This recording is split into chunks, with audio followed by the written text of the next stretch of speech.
Bear with me.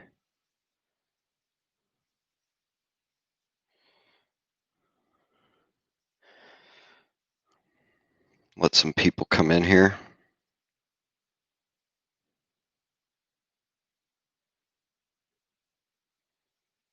Make sure my mic's working too. Looks like it is. All right, let me go ahead and copy that. Got a lot of sports going on. I think the Dodgers won and the Rays are up on the Astros. And obviously college football, Lakers just won. Some crazy stuff. Let's see.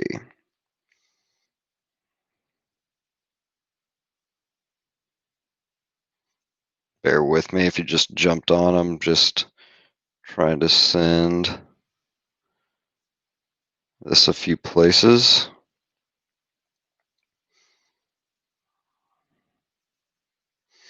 Get some more people in here. Let's see.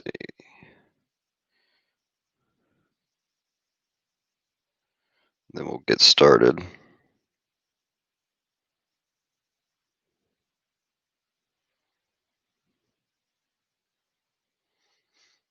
We got 10 people coming in. So last time we did this, I did it on Thursday, had more viewers, not as many questions because people weren't really trying to make some lineup decisions yet Thursday night. So we'll probably just do Thursday night once a month or something like that. Special occasion, we'll keep it to Saturday nights. Let's see here. Looks like Mike's working. Let me send the, let's see where else to send this. Let's go ahead and, oh, let's send it one more place and then we'll get started.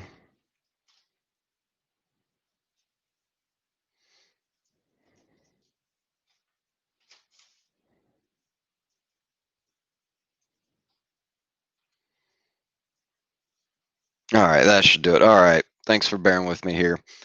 So let's get to War Room After Dark, episode 5, even though we're in week 6, because last week, honestly, Saturday night, just had a little bit too much fun, didn't really feel like getting on, talking, which kind of defeats the purpose if it's War Room After Dark, so my apologies. But we are here in episode 5, week 6. We'll go through some of the favorite games from a DFS perspective, a little gambling content, and then obviously anytime you have any questions, feel free to drop them in the chat. Try to answer those at the end. Since I roll solo, sometimes the chat distracts me, so I try not to pay attention to it till the very end, so bear with me if you send something I don't respond right away. But feel free to give me a follow on Twitter at NotDuckHodges. There we got some good content, and this is going for 2. Let's kind of just jump right in. So we have kind of a weird slate to begin with just because there was no Thursday night game. So we start, I think we have 9 games in the 12 Central Time slot, 2 afternoon, and then 1 Sunday night, and then 2 Monday night. Fingers crossed, no COVID-related illnesses that messes that up or anything like that. But let's just kind of jump right in, because I do think there's probably, let's see here, I can, instead of saying probably, I think there's 3 main games, and let's just tackle those right, just back to back to back from a DFS perspective, the highest totals of the week. And we'll just kind of just talk through them. The first one's Atlanta Falcons at Minnesota Vikings. These lines might be a little old, but the game totals around 56. I think that's the highest scoring game. I didn't look at the lines for Monday night. Because I know there's some good games. Chiefs Bills are a little higher, makes sense. But for the main slate or for Sunday games, this is the highest one, and makes sense because both of these defenses are pretty bad. One thing I like to do from a DFS perspective, and we'll just address this off the bat, is now we have enough data. Most of these teams have played 5 games, and so we kind of have an idea of their identities offensively and defensively. But sometimes, to me, as these weeks go on, kind of looking at their recent form, so to speak, the last couple weeks instead of looking at the season, and that would be really valuable. Probably starting next week. But I bring it up here, for example, is the Minnesota Vikings secondary. They are young. We thought they'd be a position to attack, and they have been. But if you look at their stats, they've slowly improved each week. And I won't take credit for this. It came from JM to Win at 1 week season. His write-ups, if you aren't a member to 1 week season, I highly recommend going and checking it out. Very sharp mind, kind of breaking down the plays. But he had mentioned that the young secondary, the way the Mike Zimmer defense works, is a lot of communication, zone coverage, making sure the right people are in the right spot to make the plays. Young team or in a new team, new teammates with no offseason, it's going to be hard for them to really gel early on. And so what we've seen is gradual improvement week by week, which is showing that maybe this team is a little bit, the secondary at least a little bit more talented than we thought. And now that they're starting to communicate and work together, they might really be gelling. So long-winded way of saying, while the Falcons at Vikings is one of the highest games of the week, and I will for DFS on DraftKings have exposure to both. If I could only pick one side, it'd be the Vikings. Like I said, I think the secondary for the Minnesota Vikings is really improving. Add in the fact that, to me, and we can address this more next week after this game, but Matt Ryan is on a severe decline. I just don't think he has the same zip. The last 2-3 years they've been like the same team, just god awful, but they can still sling it around and win 7 to 9 games each year because of their offense. Just doesn't seem to be the case this year, and I think it's because Matt Ryan's lost a little bit of the zip on the ball, and they still have the playmakers to the most extent. So I know they've switched out some pieces. So for Matt Ryan to not be that automatic 300 yards, I would not have guessed that coming in. I mean, he's not old by quarterback standards, but everyone has their own trajectory, and maybe it is. Now, someone just asked, does Julio score a TD? Ooh, tough to say. I'd say yeah. I think he does. Julio, obviously, he's the one. He never really is like the red zone target. He scores most of his touchdowns, on long plays, and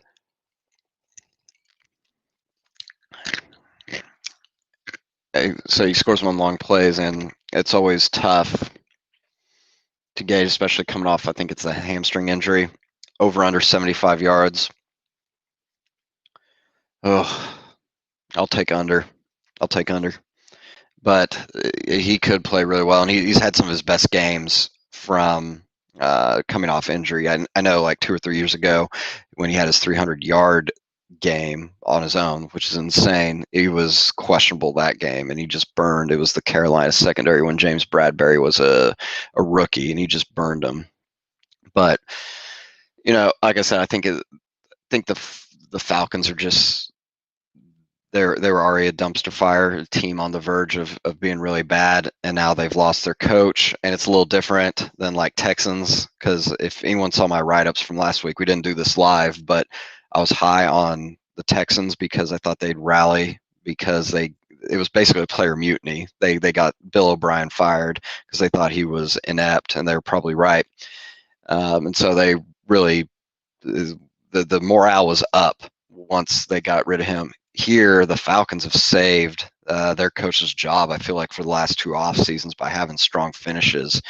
And he's a player's coach. He's an idiot by all accounts, from what I understand, not a football mind. But the players stuck by him, and now he's gone. So this really reflects poorly on Ryan and the rest of them. They just can't get it done. So to me, this over-under, I think it's risky. I think, obviously, a lot of people will be on this game. I'd rather have the Minnesota side. If there's something just to kind of think about from the DFS perspective, I would think that would be the case.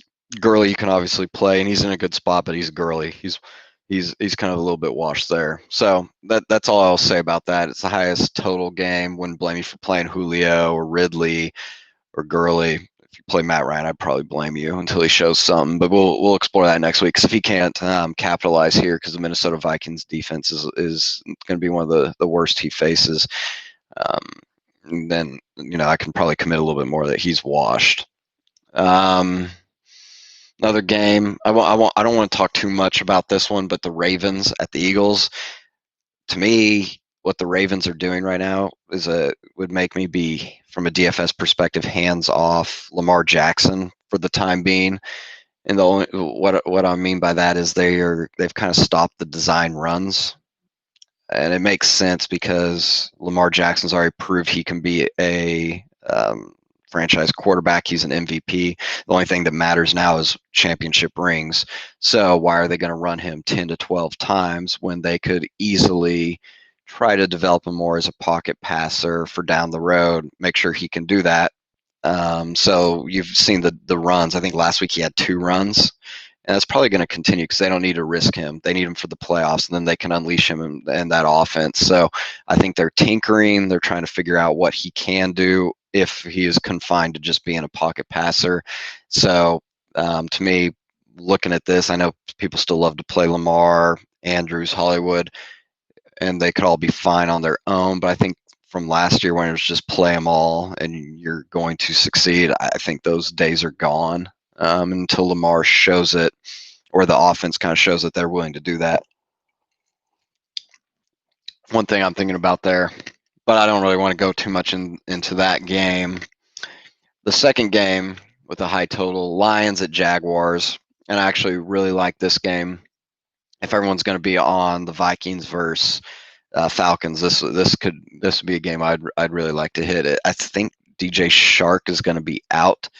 But I think he's questionable, so some could pop up at midnight from Schefter or, tomorrow morning where they have him active. But the only risk here is, both these teams are just dumpster fires. And so either one or both could not show up, and this could just completely flip. You can't really trust them. This isn't like a Cowboys versus Seahawks where you just know that they're going to deliver. But to me, Matt Stafford's a fantastic play. Pairing him up with Kenny Galladay, Marvin Jones, or TJ Hawkinson are also in play. But I think Galladay and Stafford is great. And then for the Jaguars, especially if Shark's out, if you want to go a passing attack, Chenault is great. Or I think one of my favorite things to do is the Lions are favored, but I think the Jaguars can be up most of this game, maybe even win. It's going to be pretty close, and Vegas agrees with that. But I think James Robinson's a pretty good play. And he kind of disappointed a little bit last week, so maybe your people just don't play James Robinson. But I do think this could be one of my favorite games just to kind of have a piece of, unless you're playing the Sunday through Monday night game, and then I definitely have pieces of the Chiefs versus Bills or the Cardinals versus Cowboys. But this to me, if you're playing like the early only slate, probably one that won't be overlooked, but I don't think it'll be as popular. Besides Galladay and Stafford, maybe that's probably be the ones. But hit Chenault. The third kind of main game that I'm going to try to build around from a game scripts and roster perspective going to be the Texans at the Titans. Titans just have this persona, this reputation of being a good defense, and they're fine, but they're average. Last year they're average. This year they're right average. And when I say average, like 15 to 16 in every single category. They don't do anything poorly. They don't do anything well. They just get by, and then they're efficient on offense. So to me, some people might think that they can slow down the Texans here, maybe, but I'm more mindset. I think it's the team total set at 54. To me, going back to the Texans again this week, and I think this is going to be probably a popular stack, especially from the Titans side, because we all know the Texans defense, or we should know the Texans defense is pretty garbage. So I think everyone will be on Derrick Henry. He's going to be one of the most popular RB plays on DraftKings.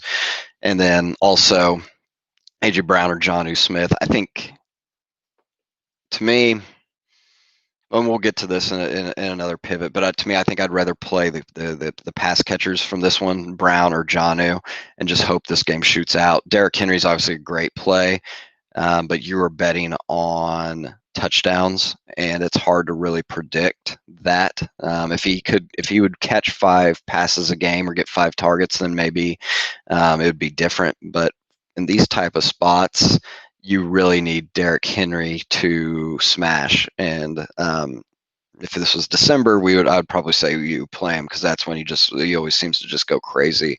But these early week games, he's just kind of ho hum, and he's done it. He's already disappointed a couple times this year from a touchdown perspective. So I'm still going to play him. I'm not going to lie, but he might be someone I pivot off of, and I think AJ Brown, Johnny are just too cheap. And then obviously you can bring it back with Watson, Fuller, Cooks, Torn. I don't think I'll get to Cooks. I think there's some other plays just right around the same salary. He's at 5,000, but Claypool, Chenault are both at 5,200. Mooney from the Chicago Bears, I think, is at 3,000. So there's some cheaper ones and just right around the same one. I think Cooks is an okay play, but I was on him the last 2 weeks. 1 week he got a dud, and then last week he paid off. I think I'm going to jump off this week because he's just too inconsistent. But Darren Fells might be a good target as well because Jordan Akins is out, tight end. So Fells should get a little bit more targets, get the run. They're kind of splitting for whatever reason. So that could be one there. But I do think this is a good one to hit. You can play Tannehill to Brown, Jonnu. Like I said, it's just going to be a matter of hitting the right one. But to me, my favorite would probably be Watson to Fuller. Bring it back with I'll go with Jonnu. I'll go Jonnu. That'd probably be my favorite one. But let's segue right into why I think there's a good pivot off Henry. And to me, it would be the Green Bay Packers at Tampa Bay Buccaneers. Everyone's going to be excited to play Devontae Adams, and he can be any matchup. But Carlton Davis, the cornerback for the Buccaneers, if you look at his stats, kind of towards middle last year and then this year, I mean, he's emerging as like a top 5 corner. He's a shutdown corner already, and just people don't know it yet. And I've been avoiding him, and it's paid off. And I'm not going to stop here. Devontae could, like I said, still dominate him. Less than likely, but he could still have a decent game. But to me, where this one sticks out, everyone thinks of the Buccaneers as a run-stuffing defense, and they were definitely that last year, and they've been okay this year, but they've just lost their defensive tackle Vita Vea for the entire year, and he is the run stuffer, and a great one at that. So losing him is going to soften this defense. So Aaron Jones, to me, I think is the best GPP play. I'll hang my hat on that this week. That's my play, is Aaron Jones. He's good. I think he's the most expensive one on DraftKings because above him is McCaffrey and Cook, and they're not playing. If you didn't know that, spoiler, don't play them. But those would be my favorite plays. And speaking Cook to Madison, I know up top we talked a little bit about Vikings. I didn't even talk about him, so that would have been a mistake. But yeah, play Madison. Okay, back to Aaron Jones. But I think he's one of my favorites, like I said, to get off Devontae Adams. And then also I think people will be excited to play Robert Tonyan. The last 2 times we've seen him, I think he's caught like 5 touchdowns in 2 games. So everyone will be kind of excited to play him. But Aaron Jones should be able to run through a softer middle for the Tampa Bay Bucks, and it has high scoring potential. So as long as the Buccaneers just don't get up huge, Aaron Jones should be involved, and he can catch passes and whatnot. So I'm fairly excited to play him in tournaments, and even like a pivot off some plays where I think people will go to Henry, which I think is the range of outcomes is just too much right there.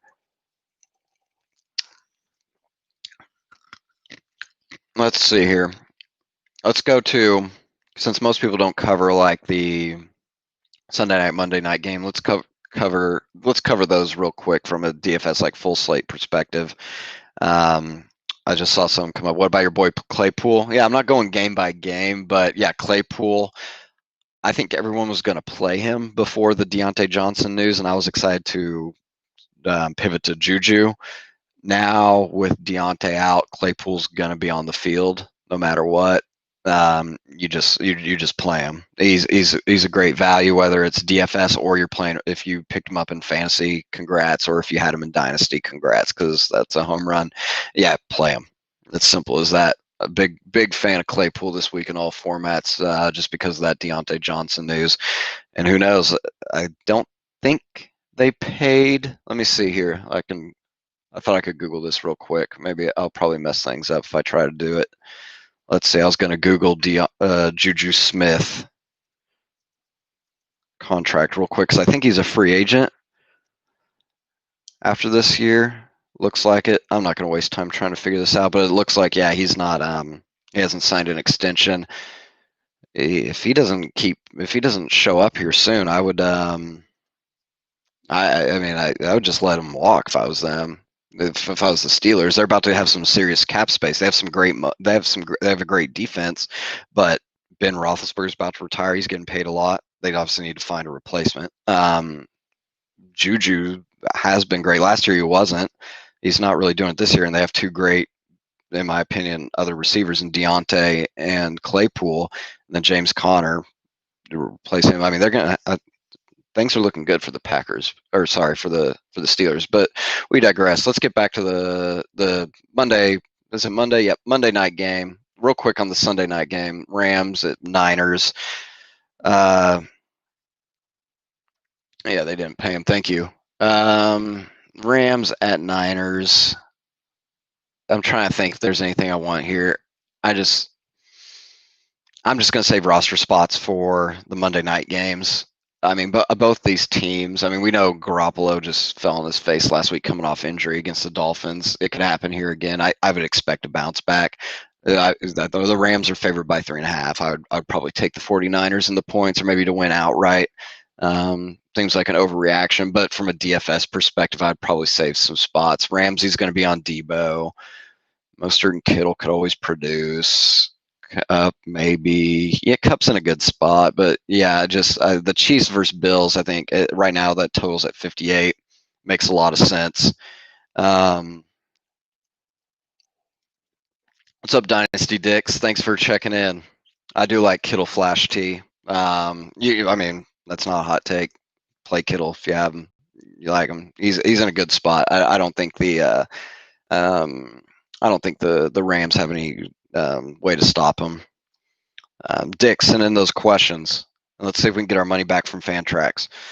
If you guys play on Fantrax, they still haven't updated their week 5 scores. So you're going into week 6. You've already done your waiver claims, and your win-loss in 5 is still to be determined. I think most people by now probably manually did it and figured it out, but a little silly in my opinion. Okay, back Chiefs versus Bills, highest game, 58. Makes a lot of sense. I mean, you can play basically what you want. It's hard for the Bills at tight end. I mean, Knox isn't playing, and then Singletary. I think Moss is back. Yeldon did good last year, so it's hard to play the running backs. But it's just Allen to Diggs, really. But I would probably just go Allen there. Diggs could probably get shut down. I think the Bills would scheme around him. And this would be the last ride of CEH before he's sharing it for the Chiefs. Probably wouldn't go there, but I mean, you don't need to watch this for someone to tell you to play Mahomes and his pass catchers. I am curious, though. I saw today that Matt Milano and Tre'Davious White are questionable, and we probably won't get that's tough. This will be fun. Let's talk through this. We won't get information probably before before the kickoff tomorrow morning for the early games, whether Milano and Tre'Davious White are out. If both are out, I mean, I think it's just a fantastic spot for the Chiefs. Milano's really good in coverage, so he could in theory cover Kelsey. No one can cover Kelsey, but he could slow him down. And then Tre'Davious White would probably shadow Hill. I will probably just in tournaments try to just play all the different scenarios, but I do think Hill and Kelsey makes sense. I don't think these two for White and Milano are going to play, so play the big guys.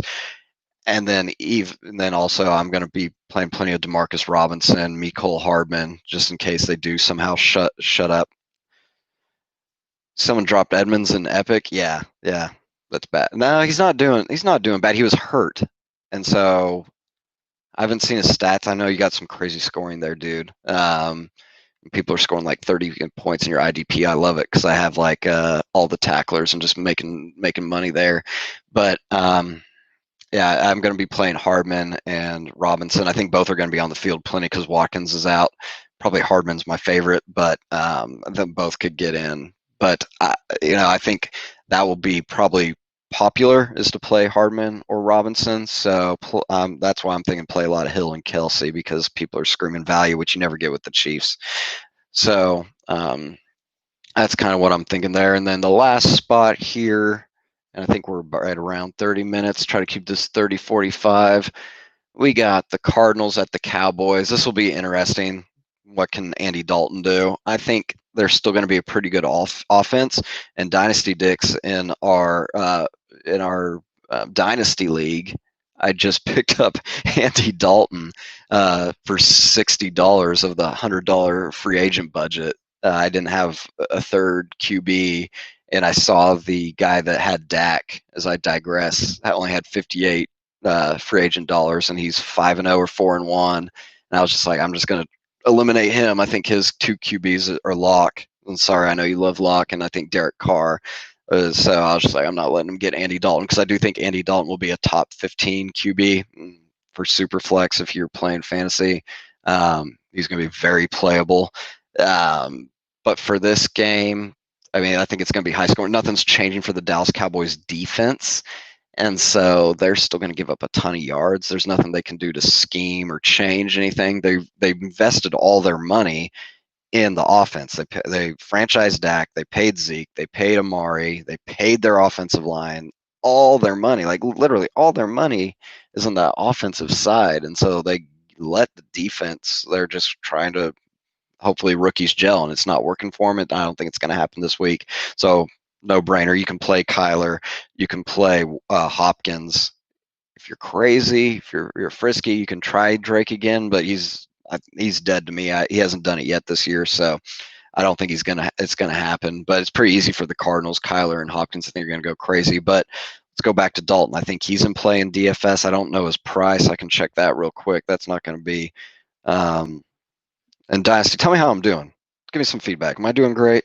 I'm just trying to check Dalton's price here as I load up this app. Because I'm imagining he got priced up because things were delayed. So he might not be just like that slam dunk. I'm thinking. Let's see. Sunday through Monday, QB. Let's type in red rifle, 5,800. So he's right around there with who's going to be popular, Tannehill. Fitzpatrick's the same. Cousins is 61. Dalton's in play, but he's not just like I thought maybe he'd be like 5,400 or something like that. You spent 500 in Epic. I was in the league that he was taken in. Someone had him stored on the bench, which was sad because I was ready to unload it. But I think for those seeing it, 500 was our max, or that's how much you had. So he just spent all of his budget on Dalton. But I think that's good because, like I said, I think Dalton's going to be a top 15 QB going in. I don't think much changes. They still have Zeke, who's in a great spot here. Lamb is up there for Rookie of the Year. Herbert and Burrow are with quarterbacks. They're going to probably take it, but Lamb, if the Cowboys can somehow rally under Dalton, should probably garner some. He's gonna get 1,000 yards. I mean, they're set up nicely in Dallas there from that perspective. We'll see what they do with Dak. Do you pay him? Do you franchise him again? I don't think they're gonna like screw him over and just say good luck, walk. But I've heard that he might not even be able to start off season, so it's a risk. Maybe they just franchise him again, but they've already done him a little dirty.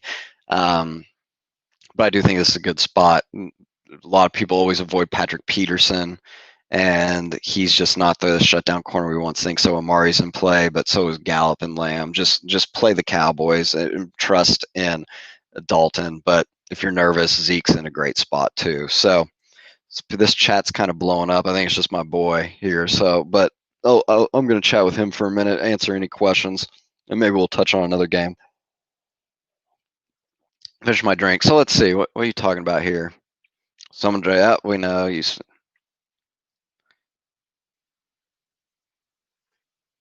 Yeah. Let's see here. Let's go back to the top. Talked about who. Do Bears score them more than 24 points? Let me see what they're kind of projected as. And this is tough for me because I kind of like Carrot. So Vegas projects the Bears to be under. The Panthers are down 2 defensive linemen. They're already soft against the run. Montgomery, everyone hates David Montgomery, and I understand from last year, most of this year, but the last 2 weeks since Tariq Cohen's been out, he's been getting the catches. I think he's had 14 targets the last 2 weeks. He's playing 8% of the stats, so I love him this week. I think he could, and everyone knows to play running backs against Carolina. People were nervous this week, but I would hit it. I'm a big fan of Montgomery. I don't think anyone can stop Allen Robinson. Mooney's looking good. I'm high on the Bears offense. I'm going to take the over there. I think they probably win, to be honest, but that's just me. Marvin Jones on the bounce back. The funny thing about Marvin Jones, he does this every year. He's just that guy. He's there. He moves the chains. He'll get you 5 catches for 50 yards every week. But then twice a year, he goes for 8 catches, 150 yards, and 3 touchdowns. And it's just hard to predict. I think he's done it the last 3 or 4 years. I think the last year he was with the Bengals and then signed the good deal with the Lions. He just does that. He just blows up randomly, and you're like, what the heck? Where's this coming from? He hasn't done it yet this year. Galladay's been out and people have been on him, and now Galladay's back. This could be the week, but to me, I mean, he's just another year older. This is going to burn me, but I would say he's just not the same. And I read something that C.J. Henderson, the Jaguars rookie cornerback, is by all metrics playing really well. I think he's questionable. If he's out, then Jones can have a field day. But if he's in, he's not shadowing anyone yet, and he's playing to one side, and he plays the side opposite Galladay. So Galladay's going to run free. Jones will be on Henderson, who's playing pretty well. I think Henderson could lock him down a little bit. So I'm just going to say this is the year Jones doesn't have that huge game, but a lot of people have made money playing Jones, and this is a great, in theory, spot playing the Jaguars, the 3rd or 4th highest team total there. Ravens by 1,000 because the Eagles will be on defense the whole game. If the Eagles just running into bad luck. I know Lane Johnson's out this week. I guess the only good news is I heard they got a second opinion on whatever's injured. They said he doesn't need surgery, so he should be back soon. Who knows? But yeah, Ravens are a touchdown favorite. Wentz is just not showing it. That's tough for him. So yeah, Ravens by, I think you said 1 million, maybe 10 million. That seems right. You're thinking Flash thinks Marvin Jones will get 100 yards. Okay. I think we talked a little bit about Claypool. Yeah, we did. Let's see what's going on here. Rams D. Someone asked me about Rams defense. They with the Niners. That seems like a kind of an obvious spot to me. There's so many good defenses, in my opinion, this week. Let's talk a little bit about that without going into specific games. Whether you're playing fantasy or if you need to pick up a defense or DFS. But the Redskins at the Giants, they're both playing each other. I think both are in good spots. I mean, I don't like Kyle Allen. I don't like Daniel Jones. Both are fumble prone. I think they're also interception prone. You could play either of those defenses there. That's a pretty boring game. So light it up against each other. Dolphins at Jets. They're a little bit more. No, they're actually 2,900 on DraftKings, so they're probably going to be the chalk cheap one. The Dolphins are favored by 8, which to me is crazy.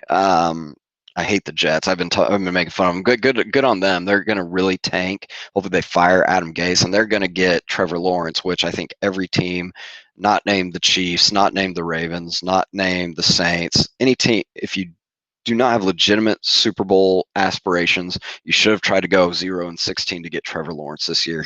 My opinion, my humble opinion, he is the same as grades out like Andrew Luck or Peyton Manning, like as a prospect. Every team should try to get him and change the trajectory of your franchise. So the Jets, congratulations, you're in the front running after 5-6 weeks. You cut Le'Veon Bell, which is a good start, even though he didn't do shit anyway. So actually, maybe this makes it worse. If you didn't have Frank Gore, if you sit Frank Gore and start playing P. Ryan or Ty Johnson, you're cutting against the theory. But keep running old man Frank Gore into the line. But fire Gase after the season, get in Trevor Lawrence, and congrats. This year was a success for you. No matter how much people make fun of you and Darnold and all that shit. But the Dolphins are in a good spot, and then all the pay up spots on DFS, like the obvious ones, the Ravens, um, Patriots, Steelers, Colts, they're all in good spots too. So, but I'm trying to pay down, get sneaky, but I don't think the Dolphins are very sneaky. So maybe it's actually sneaky to pay up for the Ravens, who are like 4,500, which is unheard of. Let's see what else we got here. And we're just talking about, me and my boy are just talking about fantasy football league we're in. Won't bore you with more of that. The Bears don't know how to run the ball. I think it's changing. Who is this week's Claypool? Chenault, same price on DraftKings. I'm going Chenault, especially if Shark's out. I think he's in a really good spot. Not going him. I'm trying to think of someone that's cheaper. Maybe Mooney, Chicago Bears. He's the number 2 receiver. Everyone thinks it's Anthony Miller, so I think Mooney might be a good spot. Carolina somehow playing some respectable defense this year, but they don't have like anyone in the secondary. So I would assume it goes to Allen Robinson. He can just dominate, but maybe it goes to Mooney. So it's really low. I would go Mooney. Let's see. What do you think about the Pats? I do think they'll be lower owned. I'm playing some Cam, to be honest. I'll probably play a little bit of Edelman, but gonna be leaning on Cam and their defense. I mean, since Gilmore's back, I think it's fine. They're favored by 10 at the Broncos. I think it's more a reflection. I hope Dynasty Dix is still paying attention here. More a reflection on the Broncos. They're just so screwed. It's probably good that Melvin Gordon's sick. It might actually help them, but I wasn't a fan of Locke coming in. They surround him with the talent, and it's just been unfortunate with all the injuries. They're not really going to get a full like accurate picture of what Locke does. Now, if he puts it together and like wills this team to some victories, then I think they know they have a franchise player. But there's too many built-in excuses. Like they've been making excuses for Darnold for the last 2 or 3 years, as they're just like, oh, he changed coaches. Adam Gase is an idiot. They don't give him receivers or any of this stuff or protection.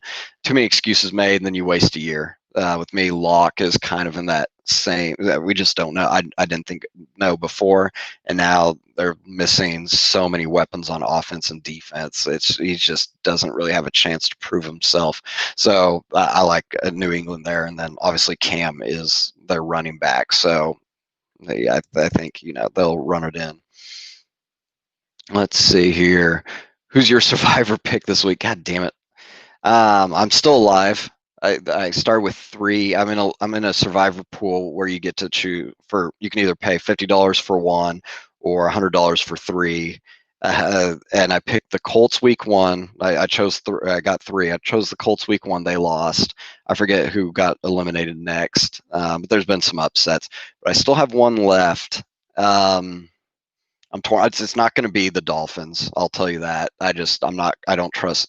I don't care if it's against the Jets. The Dolphins are the Dolphins. They're garbage too. Right now, it's the Patriots is my lean.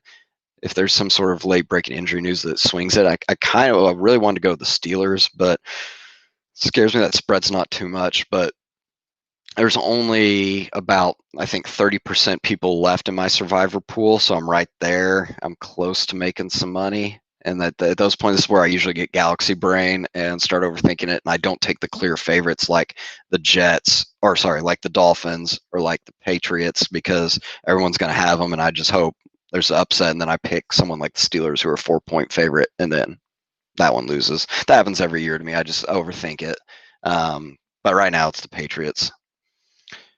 Let's see. What are your thoughts about Bell on KC? Fantasy perspective. Let's do both. We have some time. Fantasy perspective, whatever. I think he's going to be okay. I think he and CH just kind of eat into each other's. I think it's going to be like a 50-50 time split. There's going to be some weeks Bell plays better. There's going to be some weeks where CH plays better. It's just going to be hard to gauge. If it's like a fantasy, if you're not doing DFS, if you have him on the rosters, he's playing for the Chiefs, which is the best offense in the NFL. So congratulations. You still have Bell unless you dropped him and picked him up. But you play him. He's more like a flex, though. He's not like a starting running back, in my opinion. So they could probably both get 10 carries ish. But I think from a football perspective, it's a good move for Bell and the Chiefs. And I bet Andy Reid called him and said, look, give you a 1-year deal. You're going to be in the playoffs. We have Super Bowl aspirations. You could potentially win one of those. Playing on high octane offense, what better way than to reestablish your value? Why? I heard he was going to sign with the Dolphins or maybe the Bills. Why sign with either of those, especially the Dolphins? Why sign with them and just, I don't know what they offered him, but like stay with them or hurt your value? No, play with the Chiefs. I mean, if they win games, they go to the Super Bowl again, he's going to be a commodity in the offseason. He won't obviously break the bank and get paid whatever 15 million or whatever it was he got with the Jets, but he could get another multi-year deal. Yeah, the coaches do hate Miller. Let's see. You picked the Colts this week for Survivor. God, man, I think I feel like they've eliminated me twice, and they played the Bengals. Actually, I think that's the Bengals. Might be like if you have access to a sports book, like Bengals, just straight up money line. That could be a big one to me. I think the Bengals could do it. Yeah, I'm not. Philip Rivers is washed. T.Y. Hilton, I don't know if he's washed yet, but when Philip Rivers can't throw him the ball, it makes me nervous. They've already lost 2 games they should have won. They have a good defense, but yeah, it makes me nervous. And your boy Leonard's out, so yeah, be careful. Oh, you picked the Colts week 1. I thought you said you were picking the Colts. Yep. Big bye week for Jason here. Would you start Minshew versus Detroit if Shark doesn't play? Take your chance with Cousins versus Atlanta. The good thing with Minshew is that you're not just relying on him like throwing 300 yards. He does get it with his legs. I think he was like the 3rd or 4th highest rushing QB last year. I would, even if Chark doesn't play, it's close. But the risk with Cousins is they could just destroy the Falcons, and they can start doing it with Madison on the ground. And then what they're going to do as soon as they get up is just keep running the ball. So they might not need Cousins in this game. They could or they couldn't, but you could look at a game where Cousins has to throw the ball 20, 25 times. Minshew, I don't really see much of a scenario where they're not in a shootout. And like I said, he's running. So Cousins, I think, has a better matchup just a little bit, but Minshew, I think, has the higher floor and can still finish much better. So that'd be my thoughts there. Yes, I know Dynasty Dicks. Yes, week 1. Yeah, and yeah, Rivers is a wild man that can't be trusted. Yeah, that's tough. Does anyone else have any questions, life questions, football questions, anything like that? I'm going to scan these games, see if there's anything I missed. I think the chalk, this week, Philip Lindsay's in a good spot. Claypool, they're going to be kind of staples in most daily fantasy lineups. Henry, I think you'll see a lot of people. One start there. Madison, be another. That'd be kind of probably the building blocks. That's why I say I like Aaron Jones. Pivoting off of it. I don't think I have any other games. So, hey, Dynasty Dicks, when are we going to get back on a podcast together? Let's do that soon. You just let me know, homie, and we'll go from there. But otherwise, I think there's some good games on the slate. And I thank you all for watching, and good luck tomorrow. And like I said, feel free, follow me. Check me out, goingfor2.com. Follow me on Twitter at NotDuckHodges, and I'll see y'all next week. Good luck, everybody.